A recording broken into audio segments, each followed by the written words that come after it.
Sou Camila, e há 10 anos trabalho como enfermeira. Sempre acreditei que cuidar das pessoas era minha missão, e me orgulho do que faço.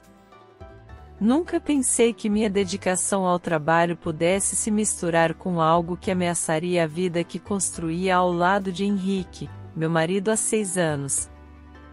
Nosso casamento não era perfeito, mas era estável, ou pelo menos, assim eu pensava. As coisas começaram a mudar sem que eu percebesse, como uma tempestade que se forma lenta e silenciosamente no horizonte. Nos últimos meses, Henrique e eu estávamos distantes. As conversas eram rápidas e automáticas, e as noites em silêncio começaram a ser mais frequentes. Não havia discussões explícitas, mas também não havia mais aquela cumplicidade de antes. Ele estava sempre cansado do trabalho, eu exausta dos plantões. Um beijo rápido ao sair de casa e uma troca de mensagens esporádicas era tudo o que restava da nossa conexão. Eu me convenci de que era só uma fase, algo que passaria com o tempo. Mas lá no fundo, eu sentia falta de ser vista, de ser desejada. Foi nesse contexto que conheci Daniel. Daniel chegou ao hospital em um domingo de manhã, após sofrer um acidente de moto. O turno estava cheio, e eu fui designada para cuidar dele na UTI. Ele tinha uma fratura no braço, algumas costelas quebradas e várias escoriações, mas o que mais me chamou a atenção foi seu olhar. Havia algo nele, com um brilho misturado com dor, mistério e um certo charme inconsciente. Nos primeiros dias, a comunicação entre nós foi mínima. Ele estava sedado, e eu apenas fazia meu trabalho, trocava os curativos, administrava a medicação e certificava-me de que tudo estava dentro do protocolo. Contudo, à medida que ele começou a se recuperar e a dor física cedia, Daniel revelou uma personalidade marcante. Era o tipo de homem que fazia você sentir que estava sendo vista de verdade. E eu, que já não me sentia notada há tanto tempo, fui pega de surpresa por isso. Na terceira semana, durante um dos meus turnos da noite, Daniel acordou enquanto eu ajustava os aparelhos. Seus olhos verdes me acompanharam enquanto eu me movia silenciosamente pelo quarto. Foi a primeira vez que trocamos mais do que palavras formais. Você deve ser a enfermeira mais dedicada deste hospital, ele disse com um meio sorriso, sua voz ainda rouca. Eu ri, tentando manter o profissionalismo. Só estou fazendo o meu trabalho. E fazendo muito bem, ele respondeu, seus olhos brilhando de um jeito que fez meu estômago revirar.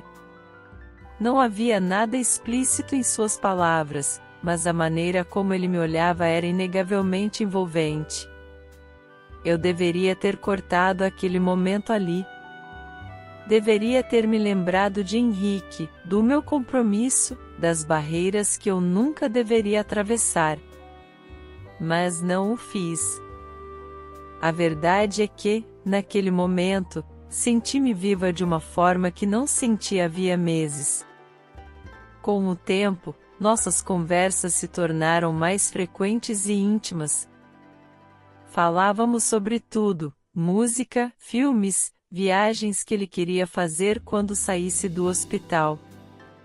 Ele tinha um jeito leve de encarar a vida, e conversar com ele era como fugir, por alguns minutos, das pressões do meu dia a dia.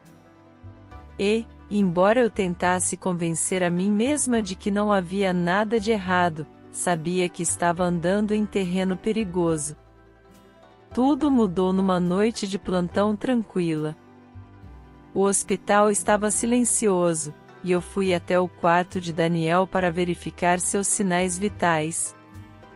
Ele estava acordado, com um sorriso no rosto, e me convidou a sentar por alguns minutos. Eu sabia que deveria recusar, mas algo mais forte que a razão me fez aceitar. Sentada ao lado dele, o tempo pareceu parar. Conversamos por horas, e em algum momento, sem que eu me desse conta, nossas mãos se tocaram. Foi um toque leve, quase imperceptível.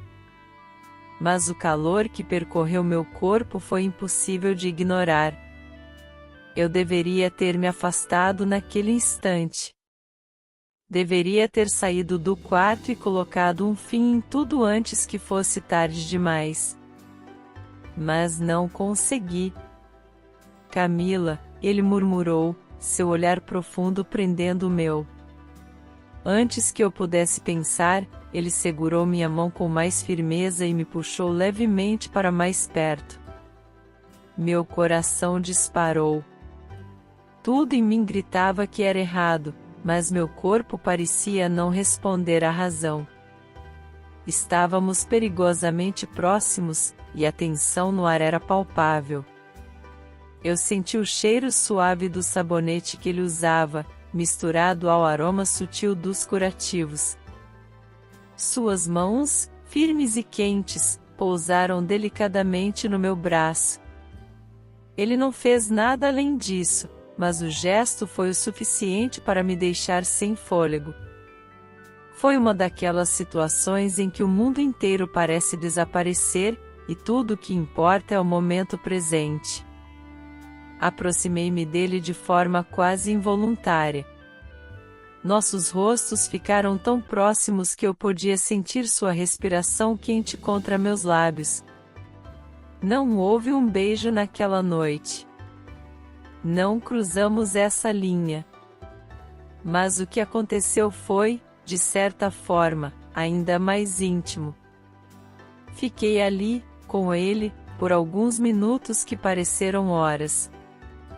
E quando finalmente me levantei para sair, algo em mim já havia mudado para sempre.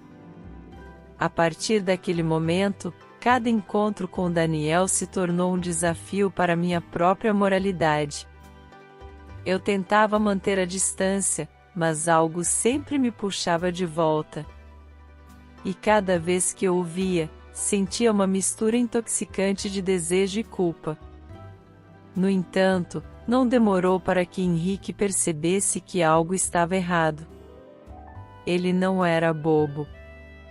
Notava minha distração, as mensagens que eu respondia mais rápido do que o normal, a forma como evitava certos assuntos. Uma noite, ele perguntou diretamente: Camila, tem algo que você queira me contar? Eu neguei.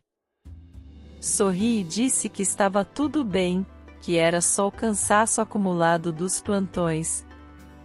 Ele não insistiu, mas o olhar de desconfiança permaneceu, pairando entre nós como uma sombra. Enquanto isso, meu envolvimento emocional com Daniel crescia. A cada conversa, a cada toque disfarçado, eu mergulhava mais fundo. Ele era tudo o que eu sentia falta: atenção, carinho, novidade. Algo que fazia meu coração bater mais forte e minha pele arrepiar. E, embora eu soubesse que aquilo não podia continuar, não conseguia parar. Mas o que começou como um flerte inocente logo se tornou um peso insuportável. A culpa corroía a cada momento de prazer que eu sentia com Daniel. E Henrique, cada vez mais distante, parecia perceber que algo estava fora do lugar, mesmo sem saber exatamente o que. Então, numa noite chuvosa, tudo desmoronou. Henrique encontrou uma mensagem no meu celular. Não era nada explícito, mas havia ternura suficiente para que ele entendesse que algo mais estava acontecendo. Quando ele me confrontou, não consegui mentir. Senti-me desabar sob o peso da minha própria consciência. Foi só um erro, eu disse, as lágrimas escorrendo pelo meu rosto. Um erro que nunca deveria ter acontecido. Henrique ficou em silêncio por um longo tempo. Seus olhos, cheios de dor, eram mais devastadores do que qualquer palavra. Ele balançou a cabeça lentamente, sem dizer mais nada, pegou as chaves do carro e saiu pela porta. Fiquei ali, sozinha na sala, abraçada à culpa que eu mesma havia criado. A história com Daniel não continuou. Ele recebeu alta do hospital alguns dias depois, e eu nunca mais o vi. O que aconteceu entre nós não foi amor, foi uma fuga. Uma tentativa desesperada de preencher o vazio que eu sentia dentro de mim. Mas o preço foi alto demais.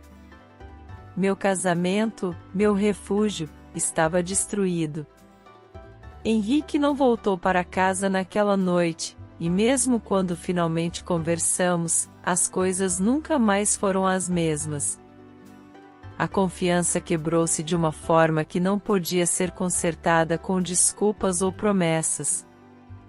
Hoje, vivo com as consequências das minhas escolhas. Aprendi, da pior forma possível, que às vezes buscamos fora aquilo que precisamos encontrar dentro de nós mesmos. E, por mais doloroso que seja, preciso aceitar que não há volta, há apenas o peso da experiência e a esperança de um novo começo.